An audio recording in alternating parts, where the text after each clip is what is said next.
And welcome to another episode of the Tar Heels Insider Podcast. I'm your host, Grant Chachere, bringing you all the latest news in regards to your North Carolina Tar Heels. Yesterday was a very, very embarrassing day for the Tar Heels. And you can look at the score and be like, oh, it's 38-10. What's so embarrassing about that? Well, yeah, I mean, they lost badly, but let's keep it for real, guys. Like, that game could have been much, much worse. The Tar Heels should be lucky that Dabo Swinney respects Bill Belichick enough to not run up the score. Because if that was Steve Spurrier, my God, So I think everyone in Chapel should be grateful for that. But anyway, I'm your host, Grant Chachere. I am also the lead beat writer right here for North Carolina Tar Heels on SI. Of course, if you pull up our website, si.com/college/UNC, you should be able to find us right there. We got all the latest content. Also, next week is going to be a huge week for us because we've got a lot of basketball content, right? You got ACC tip-off, women's and men's. We will be there for both days that UNC will be there. The women's will be on Monday, men's will be on Tuesday. Then on Thursday, you got a press conference of Caleb Wilson will be speaking to the media for the first time. Well, of course, I think he spoke to the scrimmage after the scrimmage, the blue-white scrimmage after that on Saturday. But this will be his first true press conference. So very excited to hear from him. And he looks really, really good, guys. He is legit. He bowled out the blue and white scrimmage, and I'm really excited to see him play. And then we'll have we'll talk to Jaden Young. And then following that, we'll be able to see practice for the first, we'll be able to see 30 minutes of practice. So awesome stuff. By the way, the 30 minutes of practice, by the way, is more than what we've seen from Belichick's team, from the football team in a 2-week span. Because remember, they're in football, they only let us see the first 50 minutes, which was just stretching and everything. So there's that. So shout out Hubert for that. But anyway, going back to football, and to be honest, I think a lot more Carolina fans are happy with the basketball scrimmage than they were the football game, because the basketball scrimmage didn't determine anything in the win-loss record. The football game, it did. The Tar Heels fall to 2-3 for the season.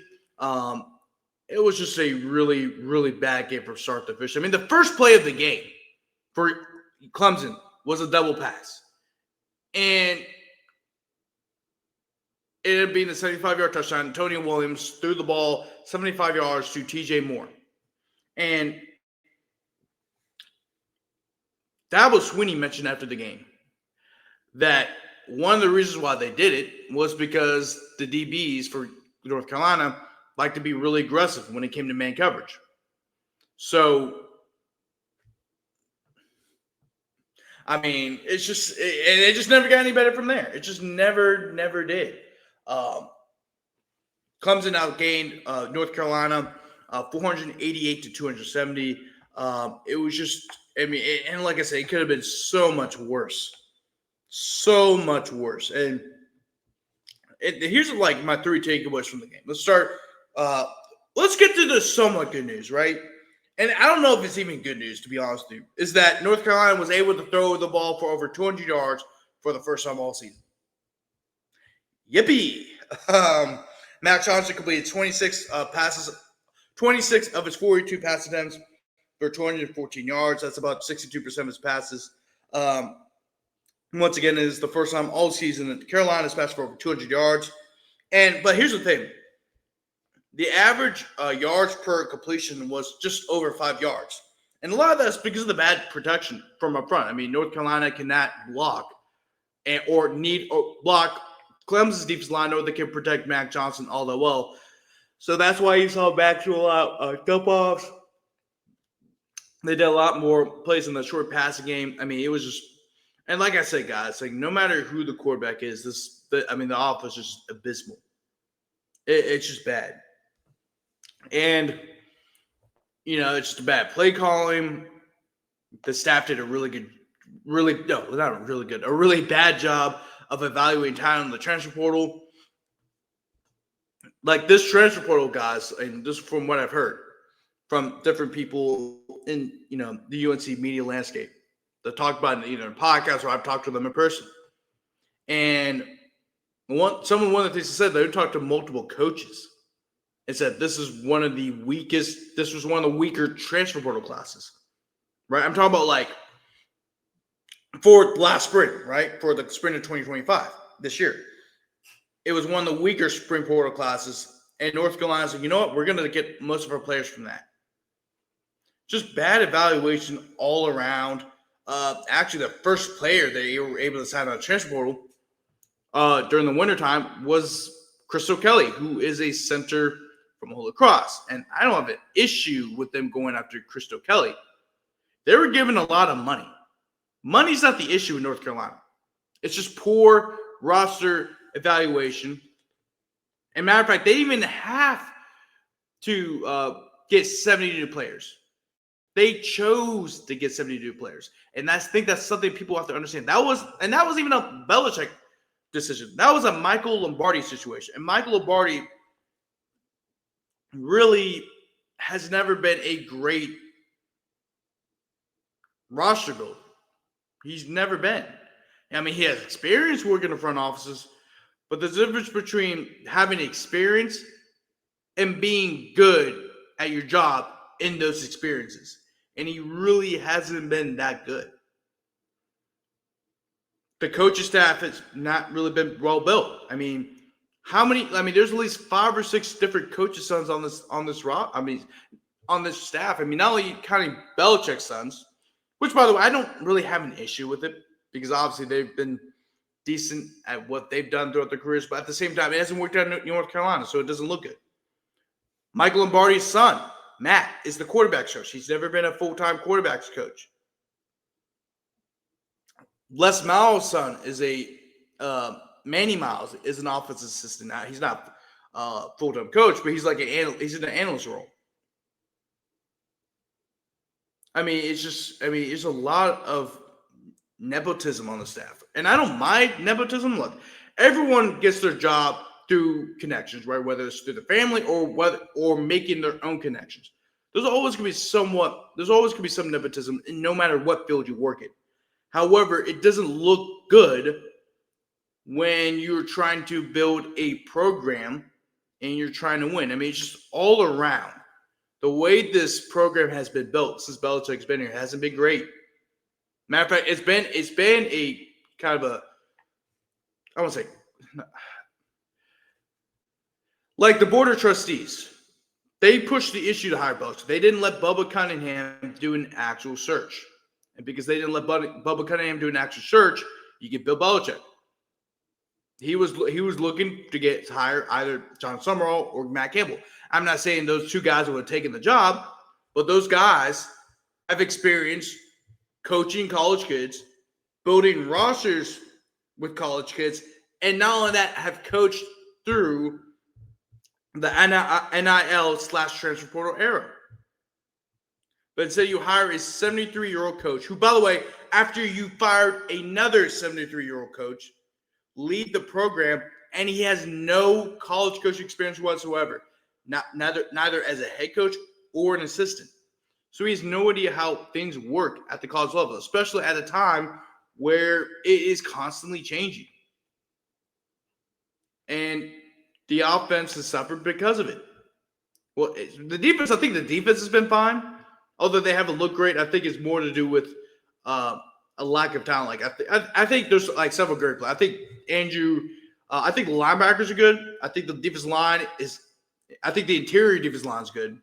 The edge rushers really haven't shown anything when they've gone up against Power 4 competition. I do like the interior, but the edge rushers hasn't been great. Also, you whipped on several players. I mean, they whipped on a lot of players.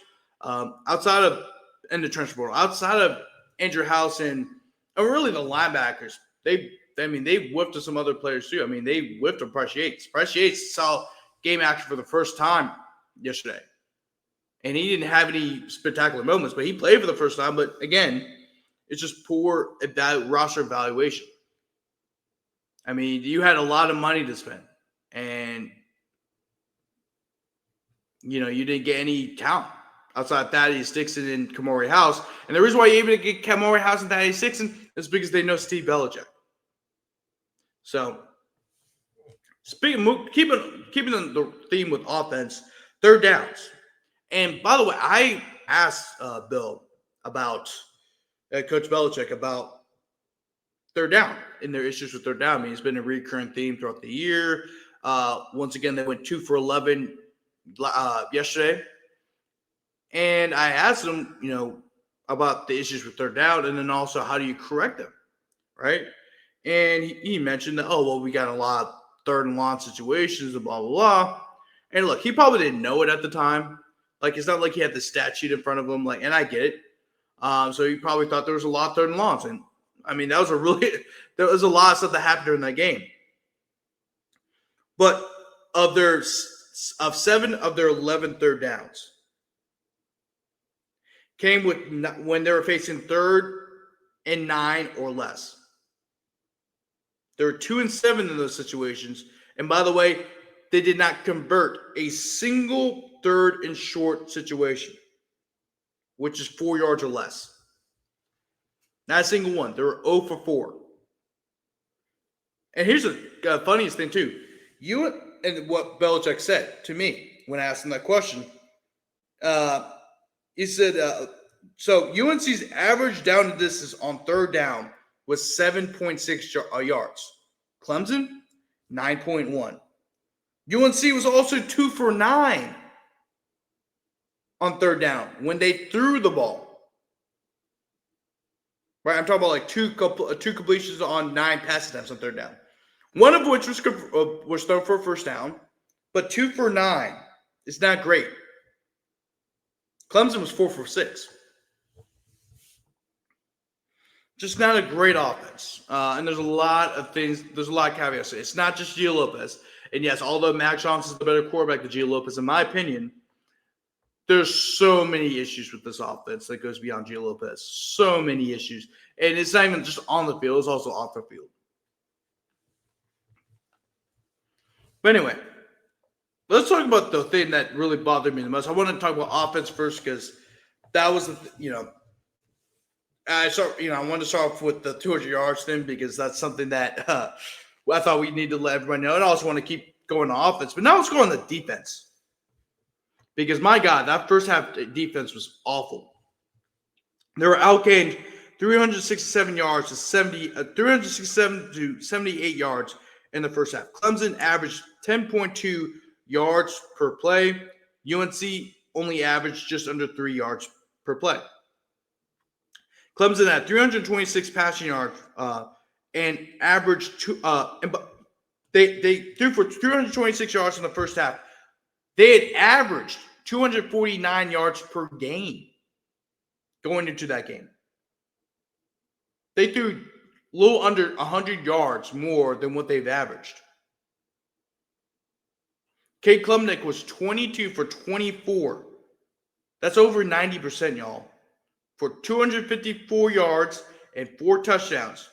Leading up into the game, he had 6 touchdowns through 4 games. He had 233 passing yards in the first quarter, and there was 5 passing plays of 30 yards or more. Just an abysmal performance by the defense. And it's funny that we're talking about an abysmal performance when all week long Bill Belichick was saying that they improved. They worked on the fundamentals and blah, blah, blah. And I really start to ask the question, how much do they really work on those things? You got embarrassed.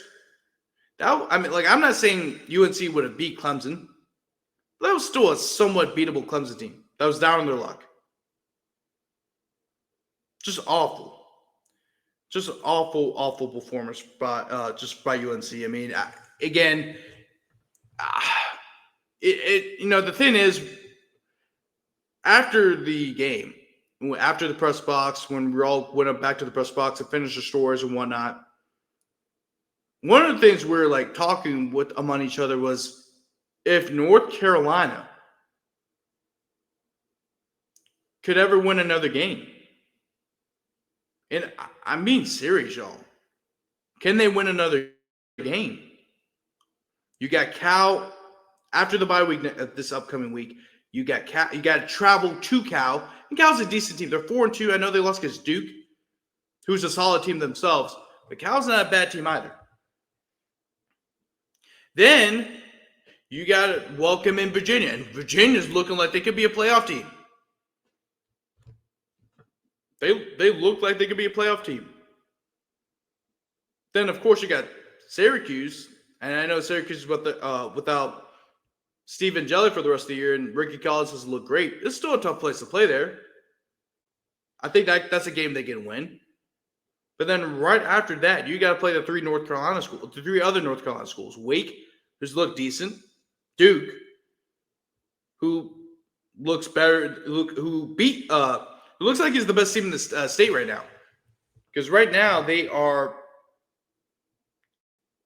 3-2, 4-2 right now. And they beat NC State. And NC State is a very talented team too, with CJ Bailey and Hollywood Smothers. I mean, I think they can win one or two more games. I think. But there's also a real possibility that they could lose out the rest of the year. Anyway, I'm your host, Grant Chachere, the lead beat writer for North Carolina Tar Heels on SI.